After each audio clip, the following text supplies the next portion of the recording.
Hi students, good morning to all. ఈరోజు నేను ఎంసెట్ నీట్కు ఉపయోగపడేటువంటి మోస్ట్ ఇంపార్టెంట్ క్వశ్చన్స్ కెమిస్ట్రీ నుంచి కొన్ని క్వశ్చన్స్ సెలెక్టెడ్ చేసి నేను 2 వీడియోల రూపంలో మీకు అందించబోతున్నాను. Most important and most expected questions in EAMCET as well as NEET. Especially ఇందులో ఉన్నటువంటి క్వశ్చన్స్ నేనేంటంటే ఎక్స్ప్లెయిన్ చేస్తాను. ప్రతి ఒక్క క్వశ్చన్ కూడా ఎక్స్ప్లెయిన్ చేసి దాని ఆన్సర్ కూడా మీకు చూపించి దాంట్లో నేను పొందుపరుస్తాను. కాబట్టి ప్రతి ఒక్కరు కూడా ఈ క్వశ్చన్స్ని తరువుగా ప్రిపేర్ కండి. అలానే ఇంకొన్ని వీడియోలు నేను చేయబోతున్నాను కాబట్టి ప్రతి ఒక్కరు కూడా సబ్స్క్రైబ్ చేసుకోండి, గంట సింబల్ నొక్కండి, మొత్తం అన్ని వీడియోలను వీక్షించండి. ఓకేనా? రైట్. సో ఎంసెట్ కెమిస్ట్రీలో మనం స్కోర్ పెంచుకోవాలి అంటే ప్రతి చాప్టర్ కూడా అమూల్యమైనటువంటిదే. సో ఏ చాప్టర్లో మనకు ఏ క్వశ్చన్స్ ఇంపార్టెంటో కొన్ని నేను, ఎందుకంటే ఇంకా 1 మంత్ కూడా లేదు కాబట్టి, సరిగ్గా ఈరోజు 8 కాబట్టి సరిగ్గా 8వ తారీఖే తెలంగాణలో ఎంసెట్ స్టార్ట్ అవుతుంది.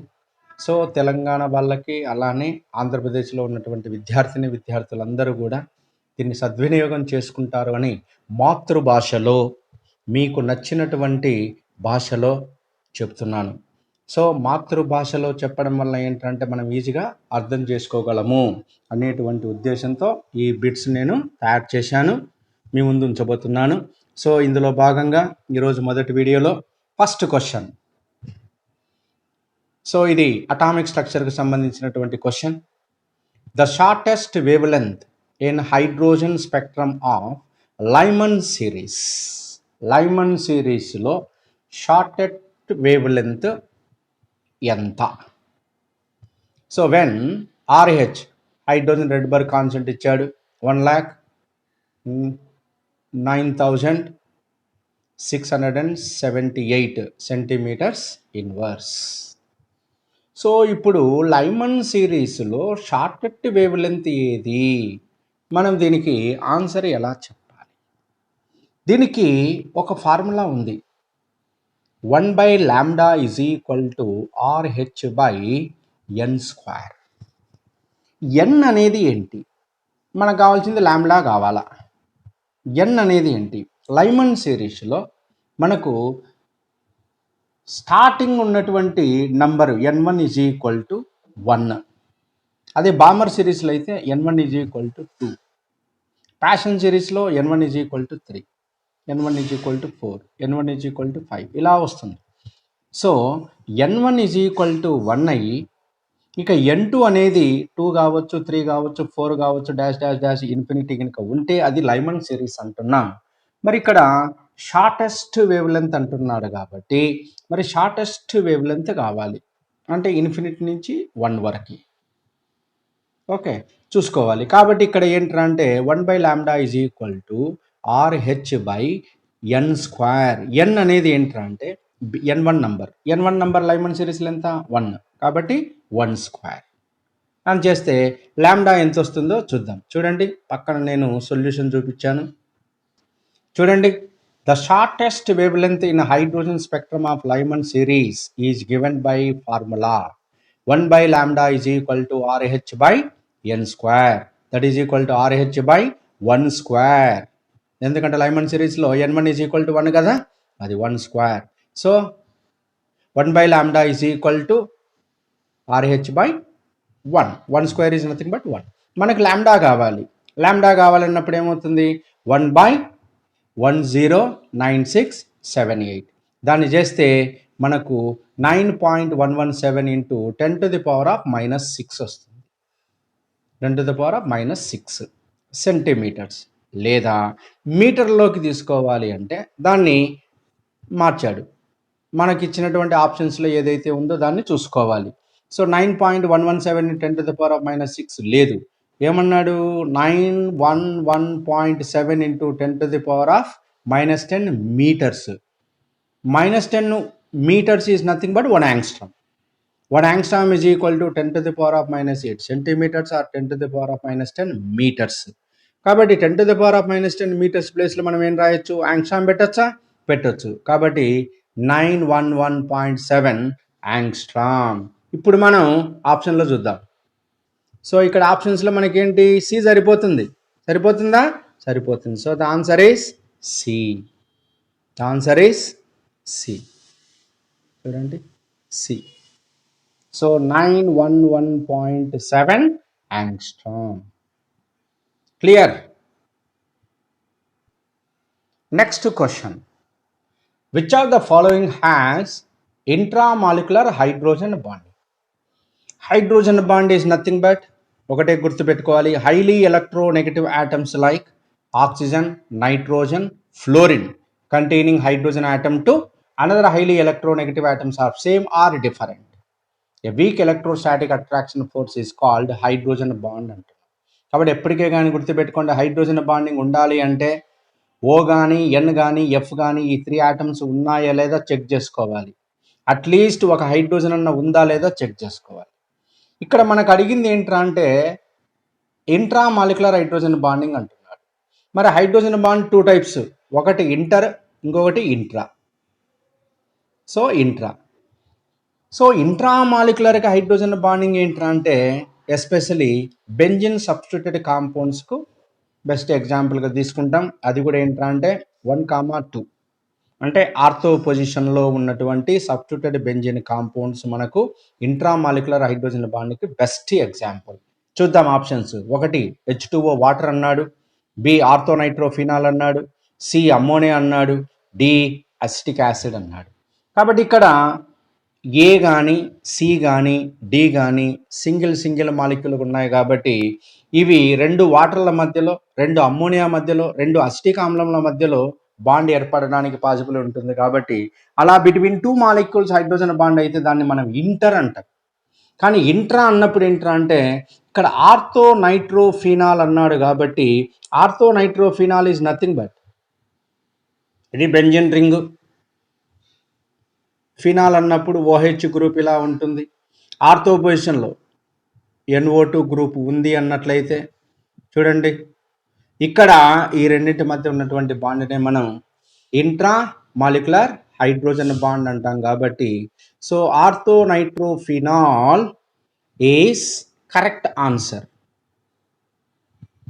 Okay, so the answer is B, orthonitrophenol. Okay, next question. It is a physical chemistry, that is the state of matter, gaseous state. 56 grams of nitrogen and 96 grams of oxygen are mixed isothermally and at a total pressure of 10 atm. The partial pressure of oxygen and nitrogen in atmosphere are respectively. చూడండి, ఇక్కడ మనకు partial pressure కనుక్కోవాలి అంటున్నాడు. కాబట్టి first మనం ఏంట్రా అంటే number of moles కనుక్కోవాలి. ఇచ్చిన ఏ గ్యాసెస్ సబ్స్టెన్స్ అయితే ఉన్నాయో వాటి యొక్క నంబర్ ఆఫ్ మోల్స్ కనుక్కోవాలి. Next total number of moles కనుక్కోవాలి. ఈ రెండు వచ్చినట్లయితే మనం ఈజీగా కనుక్కోవచ్చు. బెస్ట్ ఫార్ములా ఏంటంటే చూడండి, ఎప్పటికే కానీ పార్షల్ ప్రెషర్ కనుక్కోవాలి. ఫర్ ఎగ్జాంపుల్ ఇప్పుడు పార్షల్ ప్రెషర్ ఆఫ్ ఆక్సిజన్ కనుక్కోవాలి అనుకో, PO2 is equal to NO2 divided by N into total pressure. ఇది formula, total pressure. NO2 number of moles of oxygen కనుక్కోవాలి. Next number of moles of nitrogen కనుక్కోవాలి. రెండు కనుక్కుంటేనే అప్పుడు మనం N కనుక్కున్నట్లు. సో ఇప్పుడు ఫస్ట్ మనం ఏంట్రా అంటే ఈ ఫార్ములాను మనం గుర్తుపెట్టుకోండి. Okay, now keep it inside. ఇప్పుడు మనం ఏంటంటే number of moles of oxygen కనుక్కుందాం, number of moles of nitrogen కనుక్కుందామా? రైట్. ఇప్పుడు 56 grams ఆఫ్ నైట్రోజన్ అన్నాడు. So NN2 is equal to 56 weight by molecular weight. N2 ఎంత? 28 కదా. ఒక నైట్రోజన్ వచ్చేసి 14, 2 నైట్రోజన్లు 28. ఎంత వస్తుంది? Number of moles 2. Okay, NO2 O2 ఎంత 96/32. ఎందుకు ఆక్సిజన్ అన్నాడు కాబట్టి 96 గ్రామ్స్ ఆఫ్ ఆక్సిజన్ అన్నప్పుడు నువ్వు 96 గ్రామ్ ఓ అనకూడదు. ఆక్సిజన్ అన్నప్పుడు ఏంటంటే O2 రాయాల. ఎందుకంటే అటామిక్ స్టేట్లో అది అన్స్టేబుల్, మాలిక్యూల్ స్టేట్లోనే స్టేబుల్ కాబట్టి గ్యాస్ అన్నప్పుడు ఏంటంటే స్టేబుల్ ఏంటి O2. So that is equal to 3. అంతే కదా. ఓకే, ఇప్పుడు టోటల్ నెంబర్ ఆఫ్ మోల్స్ ఎన్ని? N ఈజ్ ఈక్వల్ టు 5 అవుతుంది. ఎట్లా? Nitrogen 2, oxygen 3, total number of moles 5. ఇప్పుడు మనం కావాల్సింది ఏంటి? PO2 కావాలి, లేకపోతే PN2 కావాలి అనుకో. ఒక్కటి కనుక్కుంటే చాలు. So PO2 is equal to oxygen number of moles ఎంత? 3 divided by 5 into total pressure ఎంత? P. అదే కదా మనం ఫార్ములా రాసింది. ఏ దాని పార్షియల్ ప్రెషర్ అయితే కనుక్కుంటావో అది ఈజ్ ఈక్వల్ టు దాని మొళ్ళ సంఖ్య డివైడెడ్ బై మొత్తం మొళ్ళ సంఖ్య. అది formula. So partial pressure of oxygen అన్నప్పుడు NO2 డివైడెడ్ బై N, లేదంటే partial pressure of nitrogen is equal to NN2 divided by N. అట్లా. Okay, so oxygen number of moles ఎన్ని వచ్చినాయి? 3 వచ్చింది. టోటల్ నెంబర్ ఆఫ్ మోల్స్ ఎన్ని? 3 + 2 is equal to 5 కాబట్టి 5 into 10. 5 2 జా 10, 3 2 జా 6. సో ఇప్పుడు ఆక్సిజన్ పార్షియల్ ప్రెషర్ వచ్చింది అంటే ఇక నైట్రోజన్ చెప్పాల్సిన అవసరంలా. చూడండి, P1 + P2 is equal to total pressure కదా. P1 ఆక్సిజన్ అనుకున్నావు అనుకో, ఎంత వచ్చింది? 6 ప్లస్ ఇది కావాలా, P2 కావాలా, is equal to 10. So P2 is equal to 10 - 6 is equal to 4. Okay, మళ్ళీ P నైట్రోజన్ కన్నప్పుడు మళ్ళీ NN2 divided by total number of moles into total. అది చేయాల్సిన అవసరం లే, ఒక్కడు వచ్చేసినాడంటే అయిపోయా. ఇక్కడ ఉండేది 2 గ్యాసులు కాబట్టి 2 గ్యాసులు అన్నప్పుడు ఏంటంటే టోటల్ గ్యాస్ పార్షియల్ ప్రెషర్ అంటే sum of the partial pressures of gases component is always equal to total pressure of gases mixture. That is the Dalton's law partial pressure. అంటే ఇక్కడ ఇచ్చినటువంటి ప్రాబ్లం ఏంటంటే డాల్టన్స్ లా పార్షియల్ ప్రెషర్కి సంబంధించింది. కాబట్టి ఇప్పుడు మనకు oxygen partial pressure ఎంత వచ్చింది? 6. ఓహో, ఆక్సిజన్ పార్షియల్ ప్రెషర్ 6 వచ్చింది. ఇక నైట్రోజన్ కనుక్కోవాలి అంటే ఏంటి? టోటల్ ప్రెషర్ 10 అన్నాడు. సో 10 - 6 చేస్తే రిమైనింగ్ 4 అనేది ఏంట్రా అంటే నైట్రోజన్ పార్షియల్ ప్రెషరే కదా. ఇక్కడ మనం చాలా జాగ్రత్తగా నువ్వు చూడాలి. ఇక్కడ చాలా జాగ్రత్తగా చూడాలి. పార్షియల్ ప్రెషర్ ఆఫ్ ఆక్సిజన్ అని నైట్రోజన్ అన్నాడు అంటే ముందు ఆక్సిజన్ చెప్పాడు, తర్వాత నైట్రోజన్ చెప్పాడు కాబట్టి 6 4. ఒకవేళ అట్లా కాకుండా partial pressure of nitrogen and oxygen అన్నాడు అనుకో, ముందు నైట్రోజన్ చెప్పాలి, తర్వాత ఆక్సిజన్ చెప్పాలి. అందుకే ముందు ఆక్సిజన్ చెప్పినాడు కాబట్టి నేను ఫస్ట్ PO2 అని చేశా. అర్థమైందా? ఫస్ట్ PO2 ఎందుకు చేసినావు సార్? PN2 చేయొచ్చు కదా అనుకోవచ్చు, అట్లా కూడా చేయొచ్చు. కానీ ఇక్కడ అడిగింది ఏంటి? ఫస్ట్ ఆక్సిజన్ అడిగాడు, ఆక్సిజన్ కనుక్కున్నామంటే దాని నంబర్ వచ్చేస్తుంది. ఇక తర్వాత ఏంటి? నైట్రోజనే కదా. చూడండి, ఫస్ట్ 6 వచ్చేసింది, నువ్వు మిగతా చేయాల్సిన అవసరమే లేదు. ఇక్కడ 6 అనేటువంటిది ఒకే ఒక ఆప్షన్లు ఇచ్చాడు కాబట్టి so the answer is C. Answer is C, 6 4. Okay, clear? అర్థమవుతున్నాయా? నచ్చిందా వీడియో? అయితే సబ్స్క్రైబ్ చేసుకోండి, గంట సింబల్ నొక్కండి. So next question, how much time in అవర్స్లో కావాలి would it take to distribute and Avogadro number of wheat grains if 10⁻20 grains are distributed each second? ఎంత time required అవుతుంది అంటున్నాడు. కాకపోతే ఒక సెకండ్కి 10⁻20 గ్రెయిన్స్ అనేటివి అక్కడ డిస్ట్రిబ్యూట్ అవుతున్నాయి. మరి అవగాడ్రో నంబర్ అన్నప్పుడు ఎన్ని?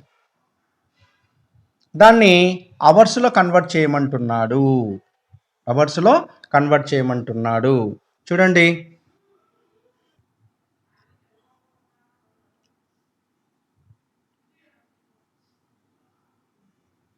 (10⁻20 grains 1 second). Okay, 6.023 into 10⁻23 Avogadro number ఎన్ని సెకండ్లు? ఓకే, ఏమవుతుంది? 6.023 ఇంటూ 10⁻23 ఇంటూ 1 డివైడెడ్ బై 10⁻20. పైకి పోతే -20, 23 అంటే 10⁻3 మిగులుతుంది. అంటే 6.023 ఇంటూ 10 క్యూబ్, అంతే కదా? That is nothing but 6023 seconds వచ్చింది. మరి ఇప్పుడు 6023 సెకండ్స్ మనకు వచ్చింది కాబట్టి, సో మనకు 6023 సెకండ్స్ వచ్చింది కాబట్టి దీన్ని అవర్స్లోకి మార్చుకోవాలి. 1 hour is equal to how many seconds? 3600 seconds. ఓకేనా? సో ఇప్పుడు దీన్ని చేస్తే మనకి ఎంత వస్తుంది? 1.673. ఎందుకంటే దీంతో 1 టైం పోతుంది, 1 టైమే, తర్వాత పాయింట్ వస్తుంది కాబట్టి 1.673 అంటే answer is B. This is the answer. చూడండి సింపుల్గా 60 అంటే 60/36. ఈ పక్కవి తీసేస్తే మనకు 60/36 అన్నప్పుడు మనకెంత? 1 పాయింటే వస్తుంది. ఇక్కడ చూడండి 16 పాయింట్ అన్నాడు. 1 పాయింట్ అనేది ఏదన్నా ఆప్షన్ ఉందా? లేదు, ఒక బి ఆప్షనే ఉంది కాబట్టి దట్ ఈస్ ద కరెక్ట్. ఇలా చేయాలి. దీన్ని బట్టి మనకి ఏంటంటే టైం సేవ్ అవుతుంది. చూడండి, మనం ఒకే బిట్ను పట్టుకొని మనం ఎంతోసేపు చేయకూడదు, టక్కున చూడాలి, ఆన్సర్ పెట్టేసేయాలి. దీనివల్ల టైం సేవ్ అవుతుంది కాబట్టి మనం నెక్స్ట్ క్వశ్చన్కి వెళ్ళడానికి ఆస్కారం ఉంటుంది. Time is the most important. ఎన్ని బిట్లు చేసామనేది కాదు మన ముఖ్యం, ఎంత షార్ట్ టైంలో కరెక్ట్గా ఎన్ని బిట్లు చేస్తే వాళ్ళకి ఛాన్స్. చూడండి నెక్స్ట్ బిట్, ఇది థర్మోకెమిస్ట్రీకి సంబంధించినటువంటి bit. Calculate the standard enthalpy change in kilo joules per mole for the reaction H2 plus O2 gives rise to H2O2, hydrogen peroxide. Given that bond enthalpies of H dash H, O double bond O, O dash H and O dash O in kilojoules per mole are respectively 438, 498, 464 and 138. So ఇటువంటి అప్పుడు మనం ఏంటంటే ముందుగా change of enthalpy అంటే ఏంటి? What is the change of enthalpy? చూడండి, change of enthalpy that is delta H is equal to reactant enthalpy minus product enthalpy. Reactant enthalpy minus product enthalpy. మరి ఇప్పుడు రియాక్టెంట్ ఎంథాల్పీ అన్నప్పుడు H2O2 ఇవి రెండు ఉన్నాయి కదా, ఈ రెండింటిని మనం యాడ్ చేయాలి. H డాష్ H ఎంత అన్నాడు? 438 ప్లస్, చూడండి, plus O double bond O ఎంత అన్నాడు? 498. ఓకే, మైనస్ ఇప్పుడు ప్రోడక్ట్ అన్నప్పుడు చూడండి, హైడ్రోజన్ పెరాక్సైడ్ అంటే ఇదే కదా. ఎన్ని O డాష్ H బాండ్లు ఉన్నాయి? ఇటువైపు ఒకటి ఉంది, ఇటువైపు ఒకటి ఉంది. O డాష్ Hలు ఎన్ని? 2. నెక్స్ట్ అలానే O డాష్ O ఎన్ని? 1. బాగా చూడండి, హైడ్రోజన్ పెరాక్సైడ్లో O డాష్ Hలు ఎన్ని ఉన్నాయి? 2 ఉన్నాయి. హైడ్రోజన్ పెరాక్సైడ్ స్ట్రక్చర్ రాసుకుంటే నెక్స్ట్ O డాష్ O ఎన్ని ఉన్నాయి? 1 ఉంది. కాబట్టి ప్రోడక్ట్ అన్నప్పుడు ఏంటంటే 2 ఇంటూ O డాష్ H ఎంత అన్నాడు? 464 ప్లస్ ఇంకోటి ఉంది కదా, ఏది? O డాష్ O ఎంత? 138. ఇది కలిపితే దాదాపు ఒక 1000 పైనే వస్తుంది. ఇది 900 సంథింగ్లో వస్తుంది రఫ్గా క్యాలిక్యులేట్ చేస్తే కూడా మనకి ఇలా వస్తుంది. అప్పుడు మనకు ఆప్షన్స్లో ఏమి ఇచ్చినాడు? -130 + 130. ఇక్కడ చూడండి, -334 +334 అని ఇచ్చాడు కాబట్టి ఇక్కడ మనకి అప్రాక్సిమేట్గా చేస్తే మనకు 1000 వస్తుంది, ఇక్కడ చేస్తే 900 వస్తుంది. కాబట్టి ప్రోడక్ట్ ఏమో -1000 ఉంది, రియాక్టెంట్ ఏమో +900 చిల్లర ఉంది. కాబట్టి మనకు వచ్చేటువంటి ఆన్సర్ ఏంటంటే మైనస్లలో వస్తుంది. కాబట్టి అప్రాక్సిమేట్లీ ఒక 100 కన్నా ఎక్కువ వస్తుంది. కాబట్టి 300 మరీ ఎక్కువ రాదు. So the answer is B. So the answer is B. B వస్తుంది. చూడండి solution. H2 plus O2 gives rise to H2O2. Delta H reaction is equal to bond energy reactant minus bond energy product. Bond energy H dash H plus bond energy O double bond O minus 2 bond energy O dash H plus bond energy O dash O. వాటన్నిటి చేసినట్టు చూశాను. చూడండి 936 minus 1066.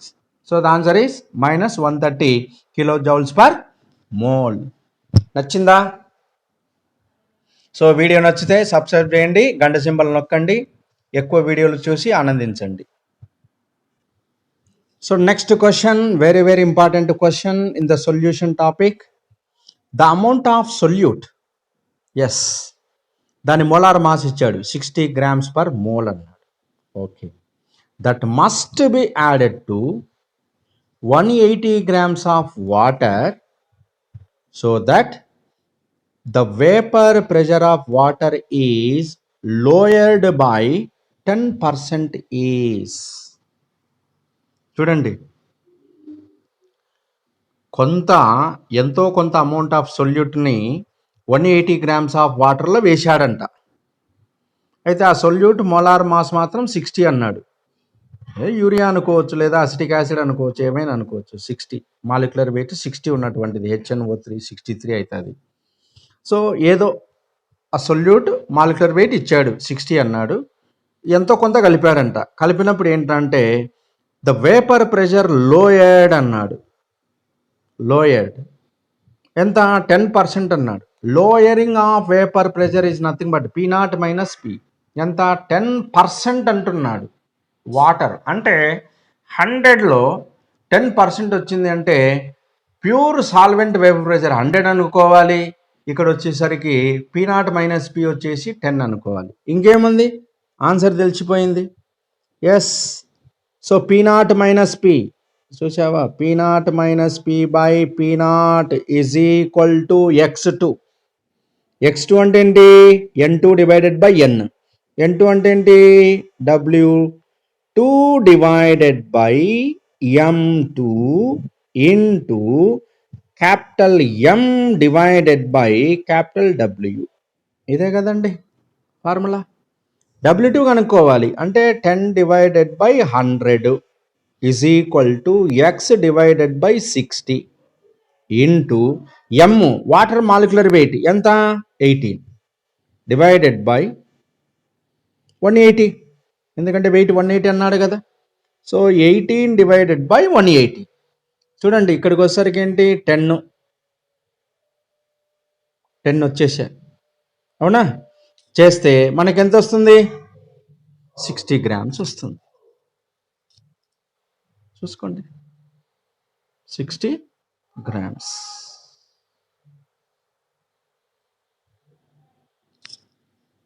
ఓకేనా?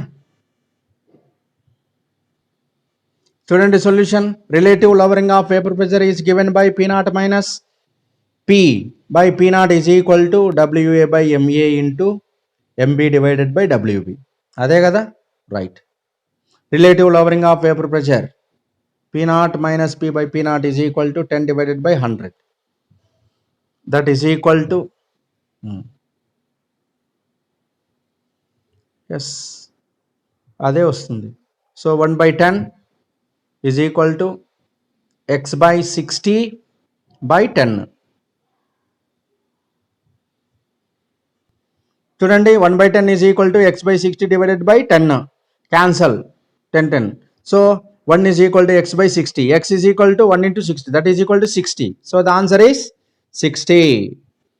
So the answer is A. Okay, right. Next question. 200 ml of water is added to 500 ml of, చూడండి, 200 ml of water is added to 500 ml of 0.2 m solution. What is the molarity of this diluted solution? So formula ఏంటి? m1 v1 is equal to m2 v2. yes, 500 అంటే molarity 0.2. So molarity 0.2, volume 500 is equal to, ఇది కావాలి కాబట్టి x into total volume. So 200 plus 500 ఎంత? 700. అంతేగాని 200 వేసుకోకూడదు. 200 ml దానికి add చేసినాడు, 500 mlకి యాడ్ చేసినాడు, అప్పుడు టోటల్ వాల్యూమ్ ఎంత అవుతుంది? 700 అవుతుంది. So x is equal to ఏమవుతుంది? 0.2 into 500, that is nothing but 100 divided by 700. Okay, 2 సున్నాలు. 1/7 is nothing but 0.1428. So the answer is Bombay.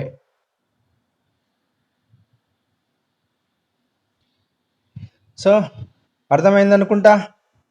So ఇక్కడ 200 ml of water is added to 500 ml of 0.2 m solution. What is the molarity of the diluted solution? చాలా మంది ఏం చేస్తారంటే m1 v1 is equal to m2 v2 కదా, అబ్బా m1 0.2 ఉంది, v1 is equal to 500 ఉంది, that is equal to m2 కావాలి కాబట్టి క్వశ్చన్ మార్క్ ఇంటూ ఇంకో దాని వాల్యూమ్ ఇచ్చినాడు కదా 200 వేస్తాం. తప్పు. ఇక్కడ 200 ml 500కి యాడ్ చేసినప్పుడు ఏమవుతుంది? టోటల్ వాల్యూమ్ 700 అవుతుంది. ఆ 700 వాల్యూమ్ యొక్క మొలారిటీ ఎంత? అది answer. So what is the molarity of the diluted solution అన్నాడు. అంటే ఏంటి? 200 ప్లస్ 500 చేయాలా?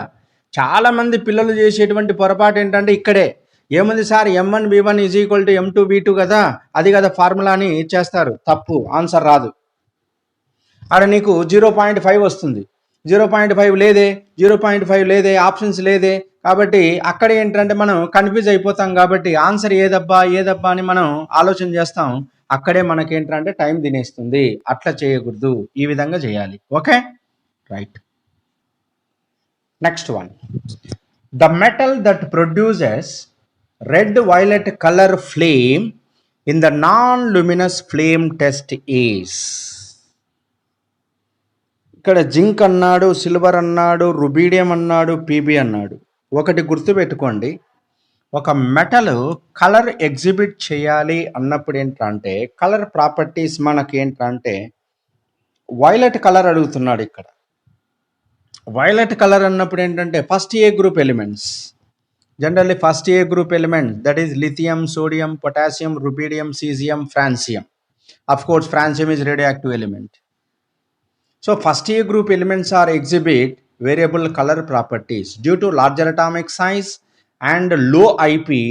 So non Luminous flame test అన్నప్పుడు ఏంటంటే జస్ట్ కొంచెం టెంపరేచర్ ఇచ్చినప్పుడే మనకు ఇక్కడ కలర్ అనేది రావాలి, అది వైలెట్ కలర్లో రావాలి. మరి ఫస్ట్ ఏ గ్రూప్ ఎలిమెంట్స్ ఇక్కడ ఏమన్నా ఉన్నాయా అంటే ఒక్కటి ఉంది, రుబీడియం. సో జింక్ మనం యాక్షన్ ఆఫ్ హీట్ చేసేటప్పుడు ప్రాక్టికల్గా చేసింటాం కాబట్టి హాట్ కండిషన్లో ఎల్లో కలర్ అంటాం, వైల్ కోల్డ్ కండిషన్లో కలర్లెస్ అంటాం. కాబట్టి జింక్ వచ్చేసి ఎల్లో కలర్కి రావడానికి ఆస్కారం ఉంది. సిల్వరా ఎగ్జిబిట్ కాదు. నెక్స్ట్ లెడ్ అనేది కూడా ఏంటంటే లెడ్ నైట్రేట్ కనుక తీసుకున్నట్లయితే అక్కడ NO2 ఉంటుంది కాబట్టి NO2 కలర్ వచ్చేస్తుంది, కానీ దీనికి కలర్ ఎగ్జిబిట్ చేయదు, ఎందుకంటే ఫోర్త్ గ్రూప్. సో ఇక్కడ ఫస్ట్ గ్రూపులో రుబీడియం వచ్చేసి వైలెట్ ఇన్ కలర్ కాబట్టి కలర్ ఫ్రేమ్లో చూస్తాం కాబట్టి సోడియం వచ్చేసి గోల్డెన్ ఎల్లో అంటాం, golden yellow. So rubidium violet in colour, red violet colour. So the answer is here rubidium. Rubidium is the answer. Next question. This is the fifth group, oxo acids of phosphorus. Oxo acids of phosphorus. So second ఇయర్లో ఉన్నటువంటి fifth గ్రూప్లో question అడిగాడు, among the oxo acids of phosphorus the dibasic acid is. Dibasic acid అంటే 2 మోల్ల బేస్తో reaction జరగాలి. So 2 మోల్ల బేస్తో రియాక్షన్ జరగాలి అంటే ఇక్కడ మనకు యాసిడ్లో 2 OH గ్రూపులు ఉండాలి. 2 OH గ్రూపులు ఉండాలి. ఎప్పటికే కానీ గుర్తుపెట్టుకోండి, ఇలా స్ట్రక్చర్ ఇచ్చినప్పుడు ఏ స్ట్రక్చర్ అన్నప్పుడు మీకు ఒక ట్రిక్ చెప్తాను నేను, జాగ్రత్తగా వినండి. ట్రిక్ చెప్తున్నాను, జాగ్రత్తగా వినండి.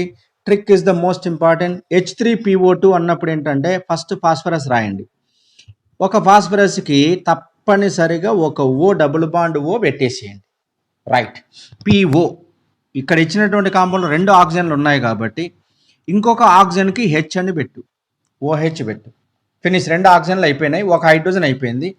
3 హైడ్రోజన్లో ఒక హైడ్రోజన్ పోయింది కాబట్టి రిమైనింగ్ 2 హైడ్రోజన్స్.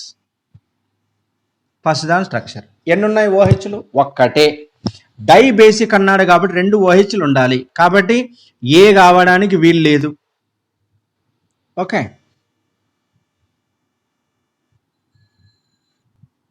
ఇక రెండోది చూద్దాం. H4P2O7 అన్నాడు.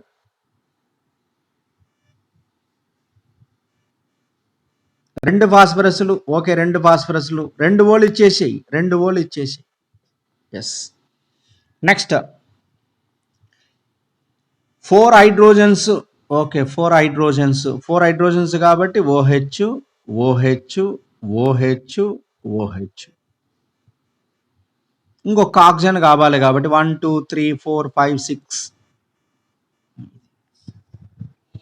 డైబేసిక్ అన్నాడు. ఇక్కడ మొత్తం 4 OHలు ఉన్నాయి కాబట్టి ఇది టెట్రా బేసిక్ కిందికి వస్తుంది కాబట్టి ఇది కూడా ఆన్సర్ కాదు, బి కూడా కాదు. నెక్స్ట్ మెటాఫాస్ఫారిక్ యాసిడ్ HPO3 చూద్దాం. పి. ఓకే, ఒక డబుల్ బాండ్ O రావాలి. ఒకే ఒక హైడ్రోజన్ ఉంది కాబట్టి H, హైడ్రోజన్ అయిపోయింది. ఇంకా ఎన్ని ఉన్నాయి? ఇంకొక ఆక్సిజన్ ఉంది కాబట్టి ఇంకొక డబుల్ బాండ్ O. ఎస్. మరి ఇక్కడ ఎన్ని OHలు ఉన్నాయి? ఒకటే ఒక OH ఉంది కానీ మనకు కావాల్సింది డైబేసిక్ కాబట్టి ఇది కూడా కాదు. ఇక 3 కాకపోతే తప్పనిసరిగా ఏమవుతుంది? Answer is 4th one. Doubt, sir 4th one ఊకే పెట్టేసినారు కదా, అది కూడా చూపియండి. ఓకే, చూపిస్తాను. ఓకే, ఒక ఫాస్ఫరస్. ఓకే, ఫాస్ఫరస్ తప్పనిసరిగా ఒక O ఇచ్చేసేయాలన్నాం, ఇచ్చేసినాం. ఇక 3 హైడ్రోజన్స్ కదా,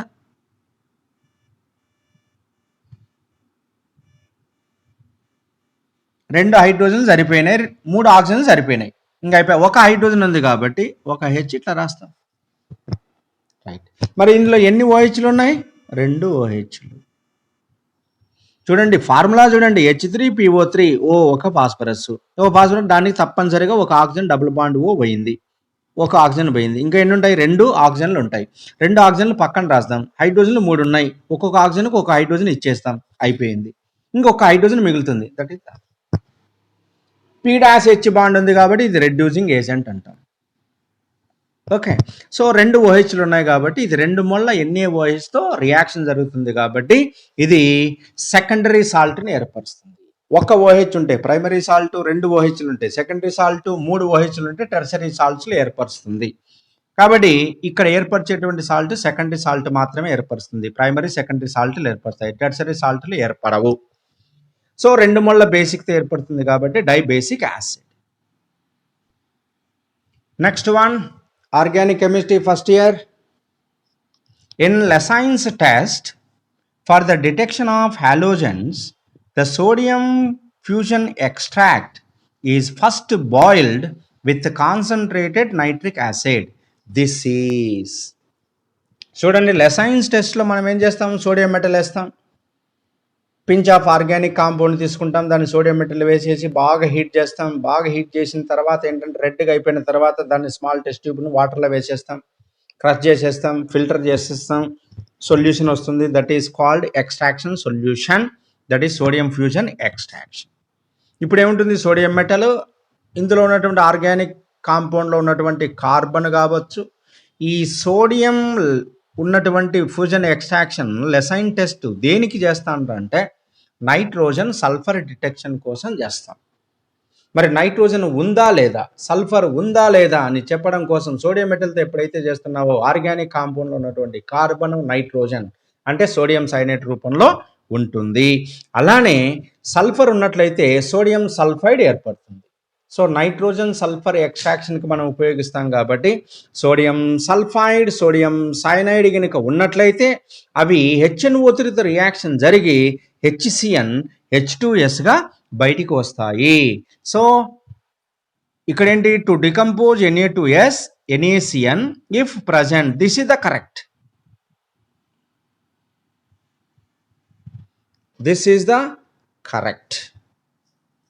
So the sodium fusion extract is first boiled with concentrated nitric acid. ఎందుకంటే నువ్వు సోడియం మెటల్తో ఆర్గానిక్ కాంపౌండ్ని బాగా హీట్ చేసి దాన్ని రెడ్గా అయిపోయిన తర్వాత వాటర్లో వేస్తావు. వాటర్లో వేసిన తర్వాత ఏంటంటే దాన్ని ఆ టెస్ట్ ట్యూబ్లో ఉన్నటువంటి బ్రేక్ అయిన దాన్ని పైకి తీసేసి ఈ సొల్యూషన్ బాగా క్రష్ చేసేసి దాన్ని ఫిల్టర్ చేస్తే వచ్చిన దాన్ని మనం సోడియం ఫ్యూజన్ ఎక్స్ట్రాక్షన్ అంటాం. కాబట్టి అందులో మనకేముంటాయంటే సోడియం సైనైడ్ ఏర్పడుతుంది. ఎందుకంటే ఆర్గానిక్ కాంపౌండ్లో ఉన్నటువంటి నైట్రోజను, కార్బను కలిసి సైనైడ్ ప్లస్ ఈ సోడియం మెటల్ వేసినా కాబట్టి సోడియం సైనైడ్గా ఉంటుంది.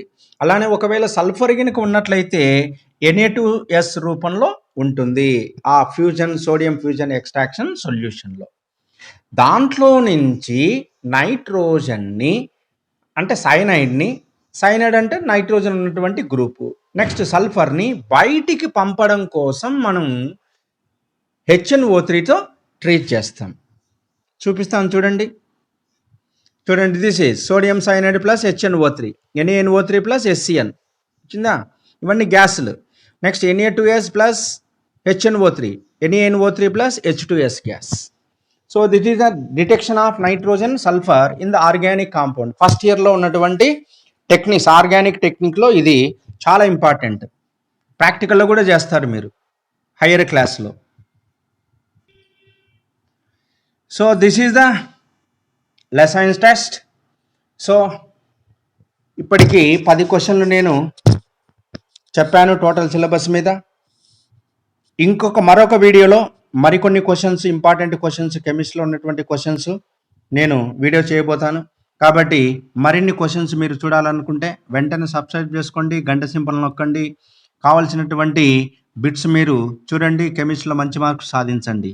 AP అండ్ TS విద్యార్థుల కోసం మీకోసం తయారు చేసినటువంటి ఈ వీడియో.